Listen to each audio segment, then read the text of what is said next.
फिर से एक बार स्वागत है मेरे चैनल पर। मैं हूँ राज, आप देख रहे हैं हाईवे 33।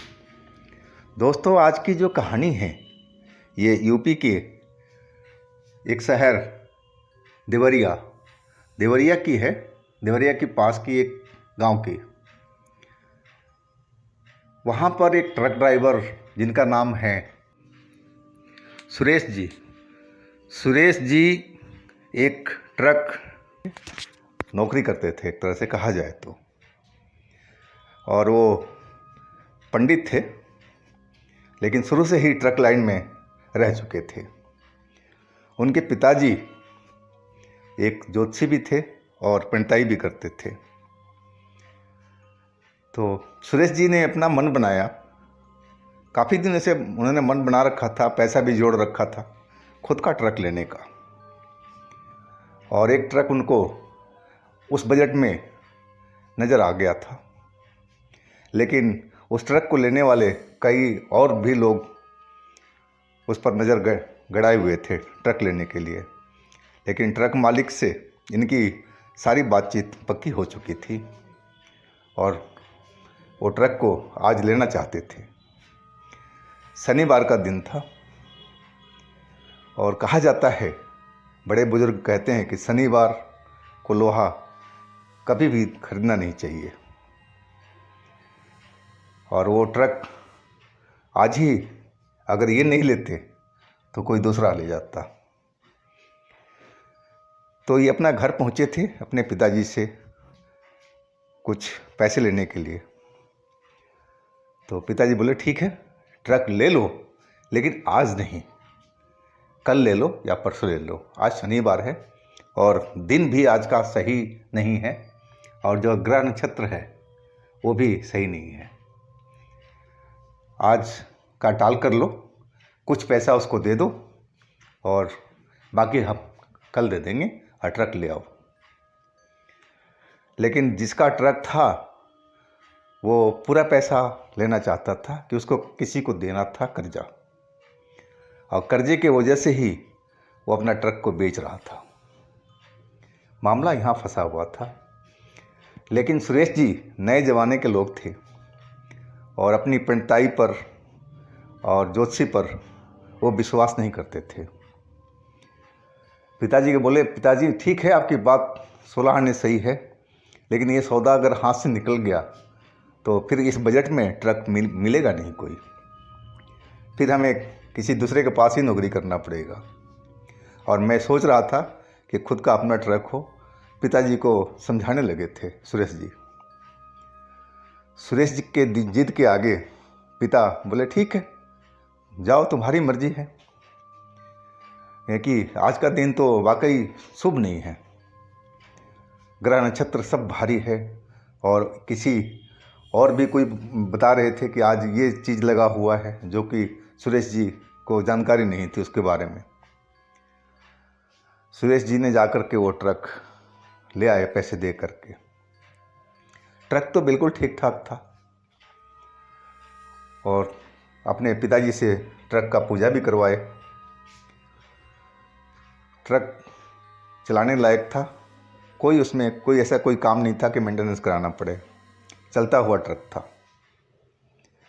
तो संडे के दिन अपने जहाँ वो माल लेते थे ट्रांसपोर्ट के ऑफिस में पहुँच गए थे, और उनके साथ में उनका असिस्टेंट जो एक नया रखे थे, मोनू नाम का लड़का, जो अभी उसका पहला ही दिन था आज।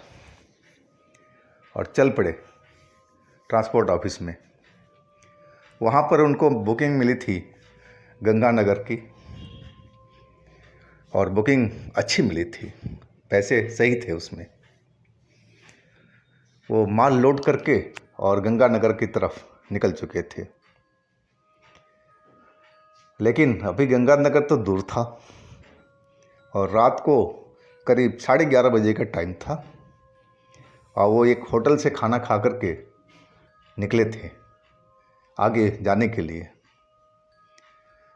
और थोड़ा दूर चलने के बाद में, करीब 10-12 किलोमीटर के बाद में, अचानक उनका जो असिस्टेंट था मोनू, वो बोला उस्ताद कुछ पीछे से आवाज़ आ रही जैसे कोई लोहा टूट करके रगड़ रहा हो। उन्होंने भी सुना तो उनको भी लगा कि हाँ ऐसी ही तो आवाज़ आ रही है, क्या चीज़ टूट के नीचे रगड़ रहा है। और उन्होंने ब्रेक मार दी कि कहीं कोई चीज़ ट्रक का टूट करके और ज़मीन से रगड़ रहा है, क्या चीज़ है देखने के लिए। और टॉर्च लेकर के दोनों जने ट्रक के पिछले हिस्से में पहुंच गए थे। जब वहाँ टॉर्च जला करके देखा तो कुछ ऐसा चीज़ मिला नहीं उनको जो ज़मीन से रगड़ खा करके चल रहा हो, या उस वक़्त तो नहीं था। जो चीज़ था या तो टूट के गिर चुका होगा या था ही नहीं, दोनों चीज़ था। लेकिन आवाज़ तो अभी तक आ रही थी। और फिर दोबारा दोनों जने ट्रक को बारीकी से देखने लगे थे, लेकिन ऐसी कोई चीज़ उनको नज़र नहीं आई थी। अब एक दूसरे के मुंह देखते हुए और बोलने लगे सुरेश जी अपने असिस्टेंट से कि भाई तू भी सुना था, तू ही तो बोला था और मैं भी सुना था, आखिर क्या चीज़ थी लोहे की, जिसमें कोई ऐसी चीज़ तो टूटी नहीं है, सब कुछ तो साबुत है। तो आवाज़ किस चीज़ की थी? अभी इतना ही बात कर रहे थे और तभी एक ठंडी का हवा का झोंका उनकी तरफ आया। वो गर्मी का दिन था और गर्मी के दिन में ठंडी का हवा का झोंका आना ताज्जुब की बात होता ही है। और ठंडी का हवा का झोंका से वो सिहर गए थे, एक झटके से आया था। और उनको एक आवाज़ भी सुनाई पड़ी जो किसी और जो पहनती है पाजेब की घुंघरू, छम छम करता हुआ आवाज़ भी सुनाई पड़ा, जैसे कोई औरत पहन करके और उनकी तरफ आ रही हो। वो आश्चर्य से देखने लगे कि ये आवाज़ कहाँ से आ रही है और दूसरा ये ठंडा हवा कहाँ से आ रहा है। यहाँ तो एसी फिट नहीं है और ना बारिश का मौसम है, ना कोई तूफान आ रहा है, तो ये ठंडा का हवा का झोंका कहाँ से आ रहा है। और वो भी इतना ठंडा का हवा झोंका बढ़ गया था कि उनका शरीर ठंड से कांपने लगा था, इतना तेज हो गया था दोनों जने का। और वो जो पाजेब का आवाज़ था छम छम छम छम, वो बिल्कुल पास में आ चुका था। अब सुरेश पंडित का तो जो हाल था वो बहुत बुरा हो चुका था, डर के मारे डर चुके थे। आखिर ये सब क्या चीज़ है, क्या चीज़ है ये सब? ठंडी हवा का झोंका कहाँ से आ रहा है और ये आवाज़ कहाँ से आ रही है? और आवाज़ आ तो रही है लेकिन इंसान कोई नहीं दिख रहा है। और आवाज़ उनके पास में बिल्कुल पहुंच चुकी थी, जैसे 1-2 फुट की दूरी पर, और आके आवाज़ रुक गई। उसी वक़्त उनका जो असिस्टेंट था वो चिल्लाया ज़ोर से मदद के लिए इनसे, उस्ताद उस्ताद बचाओ मुझे। अब बगल में खड़ा मोनू को जब देख रहे हैं, वो तो 3-4 फीट हवा में ऊपर लटका हुआ है, जैसे किसी ने उसको उठा रखा हो और दिखाई नहीं पड़ रहा हो। और वो चिल्लाए जा रहा था और छटपटा रहा था, अपने हाथ पैर पटक रहा था, लेकिन वो नीचे नहीं गिर रहा था और उठाने वाला कोई दिखाई नहीं पड़ रहा था। अब तो सुरेश जी का हालत और ज़्यादा ख़राब हो चुका था। अब वो समझ गए कि ये भूत बाधा है, भूतों का काम है या चुड़ैल का काम है या प्रेत का काम है। लेकिन पाजेब की आवाज़ से समझ चुके थे कि ये चुड़ैल ही है, चुड़ैल का ही ये सब काम है। और इतना डर चुके थे कि वो कांप करके और ज़मीन पर गिर चुके थे। पहले तो एक ठंडी हवा का झोंका ने उनकी हालत ख़राब कर रखी थी, और दूसरा ये मोनू का ऊपर लटकना और ज़मीन पर गिर करके और लंबी लंबी सांस लेने लगे थे डर के मारे। दिल तो उनका इतना तेज़ी से धड़क रहा था जैसे अब दिल उछल करके बाहर आ जाएगा। और अपनी आंखें बड़ी बड़ी करके और वो मोनू की तरफ देख रहे थे। अब उनके गले से कुछ बोलने की कोशिश कर रहे थे, लेकिन आवाज़ भी डर के मारे निकल नहीं रही थी। अब मोनू छटपटा रहा था कि उस्ताद बचाओ, हमें हेल्प करो, मुझे नीचे उतारो। लेकिन सुरेश जी तो पहले ही पस्त हो चुके थे। अब ऐसा लगने लगा था कि वहाँ के जो हवा का ऑक्सीजन है ना, वो ख़त्म होता जा रहा है।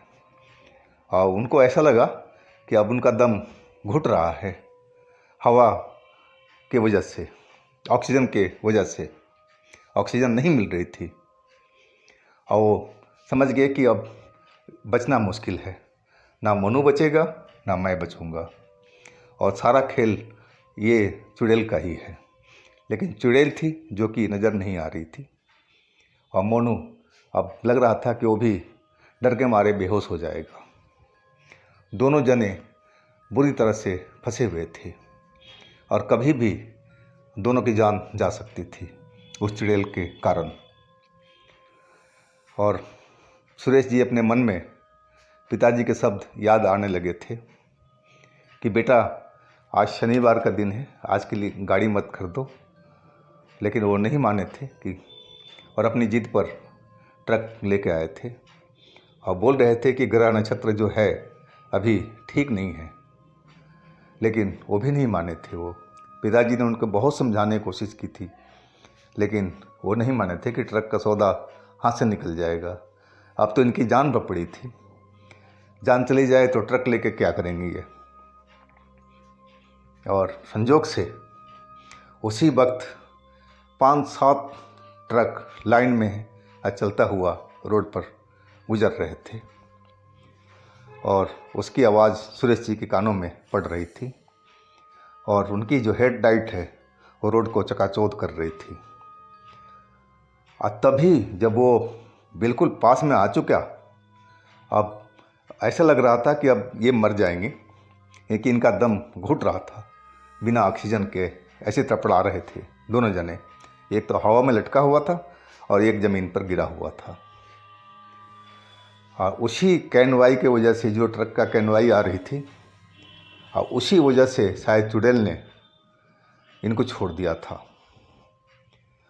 मोनू नीचे गिर गया और सुरेश जी अब लंबी लंबी सांस ले रहे थे, क्योंकि ऑक्सीजन मिलने लगा था। वो ठंडी लहर गायब हो चुकी थी। और लंबी लंबी सांस लेते हुए और देखे तो मोनू उनके बगल में गिरा हुआ था और वो भी लंबी लंबी सांस ले रहा था। और ट्रक उनके आगे से गुजरती जा रही थी, लेकिन उनका इतना हिम्मत नहीं हो रहा था कि वो ट्रक वाले को आवाज़ दें, रुकवाएं उसको। और ट्रक वाले धड़ाधड़ अपने चले जा रहे थे। जी जान से वो लोग उठे, सुरेश जी, और मोनू को बोले, भाई अगर जान बचाना है तो ट्रक में दौड़ के बैठ, और इन्हीं ट्रक के पीछे हम लगते हैं। और लेकिन जब पहुँचे वहाँ पर तो ट्रक सब आगे निकल चुकी थी। अब वो ट्रक में तो पहुँच गए और ट्रक स्टार्ट करके चल दिए, और डरे हुए अभी थे कि शायद चुड़ैल उन पर फिर हमला करेंगे। लेकिन भगवान की कृपा थी उन पर, और वो लोग आगे निकल गए थे। ट्रक चलाते चलाते सुरेश जी अब मोनू से पूछ रहे थे, मोनू तुमने क्या महसूस किया था, कैसे, कौन तुम्हें हवा में उठाया था? बोले, उस्ताद मुझे कुछ नहीं मालूम, बस इतना पता था कि मैं हवा में लटका हुआ हूँ, हाथ पैर चला रहा था, लेकिन मैं नीचे नहीं उतर रहा था, और ऐसा लग रहा था कि किसी ने मुझे पकड़ रखा हो। सुरेश जी अब उन ट्रकों का पीछा करने लगे थे, लेकिन वो ट्रक बहुत आगे निकल चुके थे। और तभी उनके बाएं साइड में आगे में एक ढाबा की लाइट नज़र आई थी, और उस ढाबा पर जा कर के वो रुके थे। वहाँ पहुँच कर के, लेकिन वहाँ वो ट्रक वाले थे भी नहीं, वो आगे निकल चुके थे। अब सुरेश जी का जो हौसला था वो पस्त हो चुका था डर के कारण। अब उन्होंने अपना मन रात यहीं बिताने का कर लिया था और वहाँ पर जानकारी इकट्ठा करना शुरू किया कि आखिर जो उनके साथ में घटा था, सुरेश जी के साथ में, वो आखिर क्या चीज़ था।